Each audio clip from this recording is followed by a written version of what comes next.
There are about 195 countries, but only Nigeria holds things you won't find anywhere else. From the largest floating slum, where daily life balances on wooden stilts above polluted waters, to marshes where the rare Anambra waxbill bird lives and dies unseen anywhere else, Nigeria stands out for all the right reasons. It's the homeland of Africa's richest man, Aliko Dangote, whose businesses reach far beyond the continent. And in this huge country, you'll come across things no other place has. Ever heard of a village where men and women speak different languages? Or the oldest dye pit in Africa?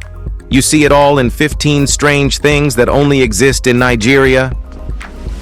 Number 15. A man in Nigeria, married 107 times. Muhammad Bello Abubakar, a Nigerian man, made headlines for marrying 107 women, far exceeding the Islamic limit of 4 wives. Born in 1924, Bello claimed his marriages were guided by divine instructions. In 2008, a Nigerian Sharia court ordered him to divorce 82 of his then 86 wives within 48 hours. He ignored the ruling and instead married more. Only 10 of his marriages ended in divorce. Bello maintained that his unions weren't about lust or power, but spiritual purpose. He had dozens of children and lived modestly in Bida, Niger State. He often said he had been chosen by God to fulfill a unique mission, and his wives supported him. Despite backlash from religious leaders and the state, he continued living with his large family until his death in 2017. His story remains one of the most controversial marriage cases in Nigerian history, a blend of religious belief, defiance of state law, and unshakable personal conviction. Number 14. Not to look into each other's eyes. In Nigeria, especially in traditional settings, direct eye contact isn't always seen as respectful. Unlike in many Western cultures, where locking eyes suggests honesty and trust, in many Nigerian communities it's considered rude, especially if a younger person stares directly at an elder or someone of higher status. It's interpreted as a challenge or even arrogance. Social hierarchy is deeply rooted in Nigerian customs, and showing respect often involves lowering one's gaze during conversations with elders. In schools, homes, and religious gatherings, young people are often taught from early on not to make prolonged eye contact with adults. Instead, subtle body language and tone are more important than facial expressions or eye contact. Even today, in more urban settings, many still hold on to this value as part of maintaining cultural identity. For visitors, failing to understand this unspoken rule can easily come across as confrontational or disrespectful, even if unintentionally. So, be very careful if you've even been here. Number 13. The oldest dyeing pit. Nigeria is home to Africa's oldest dyeing pit, founded in 1498. At its peak, Kano had around 270 dye pits, and its indigo-dyed cotton was a major force in trans-Saharan trade. Merchants traveled great distances for this fabric, which once rivaled the wealth of Timbuktu. The Tuareg people of Mali, often called the Blue Men of the Desert for their indigo robes, were loyal patrons of the Kofar Mata pits. They'd buy fabric specifically untreated to rub on their skin, leaving their hands and faces dyed blue. Dyers here still reject artificial dyes, sticking to age-old traditions. Only 3 ingredients go into the solution: twigs from the indigo plant, ash from burned wood, and fresh potash. It takes about a month to prepare the dye, which lasts nearly a year.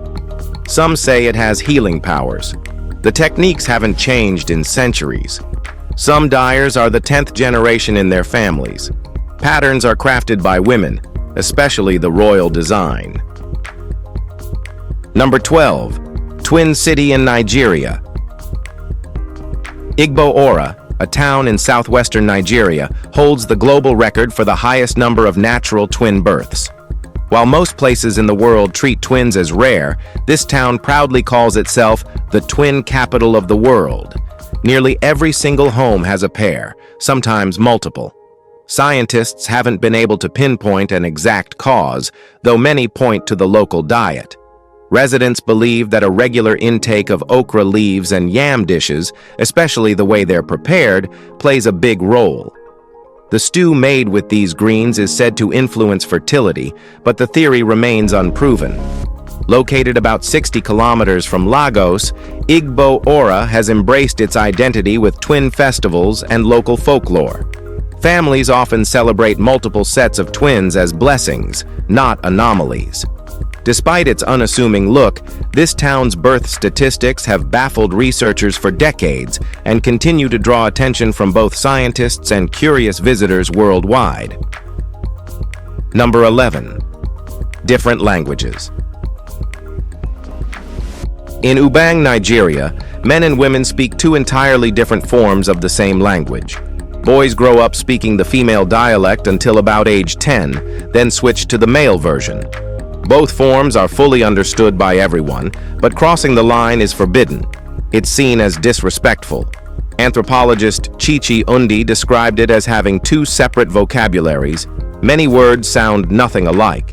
Ubang sits within Obudu local government area, which is known for its remarkable linguistic variety.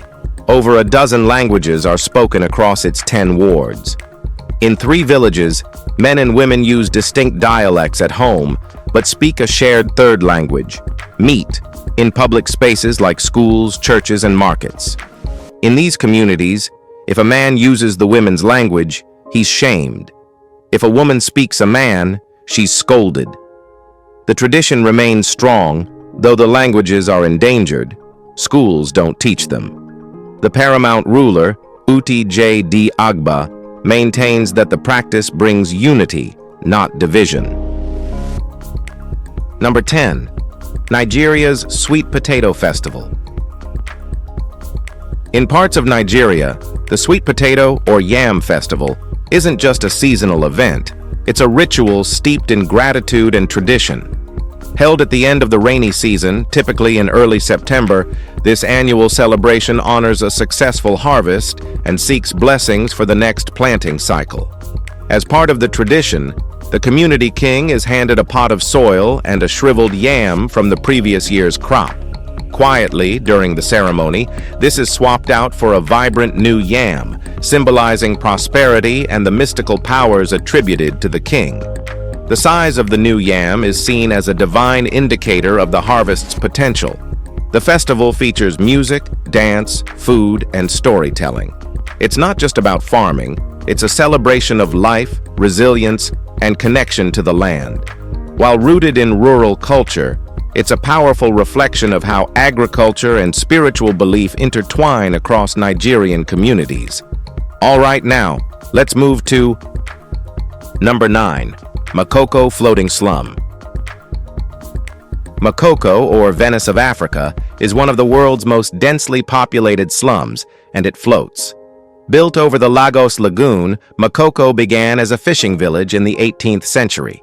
Today, it's home to an estimated 250,000 people living in wooden stilt houses stretched across polluted waters. Despite lacking official recognition from the government, it operates like a functioning town. Most residents rely on canoes to move around, as there are no roads. Electricity and clean water are scarce, and sanitation is minimal. Waste flows directly into the lagoon. People buy drinking water from vendors who bring it in from boreholes. The government has made multiple attempts to demolish Makoko, citing health concerns, but residents continue to resist relocation. With little government support, security is managed locally by community youth groups. While life in Makoko is incredibly difficult, the people have adapted to survive. Number 8. The only species of bird. The Anambra waxbill is one of Nigeria's rarest native bird species and exists nowhere else on Earth. Measuring about 12 centimeters in length, these birds are often spotted in small flocks near water, usually among tall grasses, swamps, marshes, and riverbanks. Only a handful of confirmed sightings have ever been recorded. Their elusive behavior, combined with shrinking habitats, makes them incredibly hard to observe. Southern Nigeria offers just the right mix of wetland vegetation for these birds to survive. Alongside the waxbill, Nigeria also boasts one of the world's richest butterfly populations, with over 1,000 species identified and more still being catalogued. The country's biodiversity is a hidden strength, filled with species that don't exist anywhere else. The waxbill, however, stands out because of how little we actually know about it. Conservationists warn that without better habitat protection, birds like this might vanish before we fully understand them. Number 7. Men with pink lips in Nigeria. In Nigeria, pink lips have become a growing trend among men, not just in terms of fashion, but as part of grooming culture. While in many countries, pink clothing or features are still tied to gender norms, in Nigeria, men confidently wear lace, floral prints, and pastel colors, including pink. But what really stands out is the rise of lip tattooing. For about 7,000 naira, roughly $45, many men undergo a cosmetic procedure to tint their lower lips pink. It's seen as a style upgrade and a way to enhance facial appearance. Some choose tattooing for a permanent change, despite the risks like swelling, irritation, or prolonged discomfort. Others opt for less invasive methods, like using rose water or exfoliating to remove dryness and pigmentation. While beauty routines differ across regions, in Nigeria, this trend has found its space among younger men, especially in urban areas where grooming choices reflect individuality, not outdated taboos. Number 6. Widow cleansing. In southern Nigeria, a cruel practice called widow cleansing still exists in some communities. When a woman's husband dies, she may be confined for weeks, denied food, and forced to live in degrading conditions. She is labeled unclean and taken through a series of humiliating rituals, often including head shaving beside her husband's grave. In some cases, she's forced into remarriage with a male relative of the deceased, regardless of her consent. Worse still, if the man died young, the widow might be accused of killing him. She could be made to drink the water used to wash his corpse or lie next to his dead body to prove her innocence. Refusal to comply often leads to social exile. This practice continues despite years of advocacy by women's rights organizations. It strips women of dignity and choice. The psychological scars last far longer than the mourning period. In many places, this outdated ritual still hides behind tradition. Number 5. Makoko Floating School. Makoko, often known for its floating slum, also gained global attention for its innovative floating school. Designed for 100 students, the 3-story wooden structure was engineered to handle rising flood levels common in the Lagos Lagoon area. It floats atop 256 recycled plastic barrels that act as a buoyant base. The middle floor holds closed classrooms, while the top level is an open-air space used for lessons during dry weather. The lowest platform doubles as a playground and community meeting point. Solar panels provide power, and the sloped roof also helps channel rainwater away. The floating school was not just a creative solution, it symbolized hope for underserved communities. Although it eventually collapsed due to structural issues, the idea sparked international conversation about sustainable, climate-adaptive architecture. It was more than a building. It was a bold step toward creating functional infrastructure for marginalized people living on water. The design remains a model of innovation and resilience. Number 4. Nigerians are passionate about football. Football in Nigeria isn't just a game, it's a way of life. From local street matches to national tournaments, the sport carries deep emotional weight for millions. Nigeria's national team, the Super Eagles, has qualified for the FIFA World Cup 6 times, and their presence always ignites a strong sense of pride. Though they've never reached the semi-finals, their performance remains highly respected, especially across Africa. Players like John Obi Mikel, who lifted the UEFA Champions League with Chelsea, and Wilfred Ndidi of Leicester City have become household names. Football isn't just played, it's watched, debated, and celebrated on a national scale. Youths gather around radios and TVs to follow matches, often wearing their team colors and chanting through wins and losses. Local leagues also thrive, with communities rallying around clubs as if they were global giants. For many Nigerians, football gives a sense of identity. Number 3. Nigeria is the most populous country in Africa. Nigeria holds the title as the most populous country in Africa, with a population exceeding 219 million. It ranks 6th globally, surpassing massive countries like Russia, Brazil, and Mexico. The population density is especially high in the southern and southwestern regions, with cities like Lagos, Ibadan, and Port Harcourt growing rapidly. Projections suggest that by 2050, Nigeria could climb to the 3rd most populous country in the world, overtaking even the United States. The nation's size isn't just a number, it drives its economy, culture, labor force, and political weight across Africa. More than 1 million Nigerians are employed across industries that contribute over $7 billion to the economy.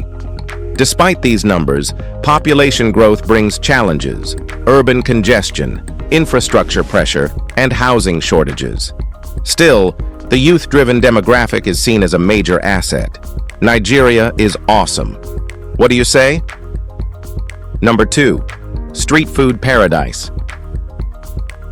In Nigeria, street food isn't just a snack, it's a full-blown culinary experience. Nowhere is this more true than in Lagos, where every corner feels like a pop-up kitchen. From roasted plantains and puff-puffs to spicy suya and grilled fish, the variety is endless. These roadside meals offer everything from full-course dishes to quick bites, often served with zobo or kunu drinks brewed from local ingredients. The aromas alone can stop you in your tracks. Charcoal smoke, spicy pepper sauce, fresh herbs, all blending in the air. Whether you're after a spicy rice dish or a plate of boiled yams with sauce, you'll find vendors ready to serve it hot and fast. It's affordable, filling, and beloved by locals and travelers alike. Unlike many other food scenes, Nigeria's street food culture isn't curated. It's raw, real, and alive. It reflects the country's energy, creativity, and community in every bite. In Lagos, food finds you. If you're a vlogger, then this place is heaven for you. Number 1. Right-handedness is preferred. In Nigeria, the use of the left hand, especially in public or formal interactions, is often frowned upon. While being left-handed is natural and even celebrated in many parts of the world, in Nigerian culture, the left hand is traditionally linked to unclean tasks. Using it to greet elders, accept money, or hand someone an object can be perceived as deeply disrespectful. Left-handed individuals often grow up being scolded or corrected by teachers and family members.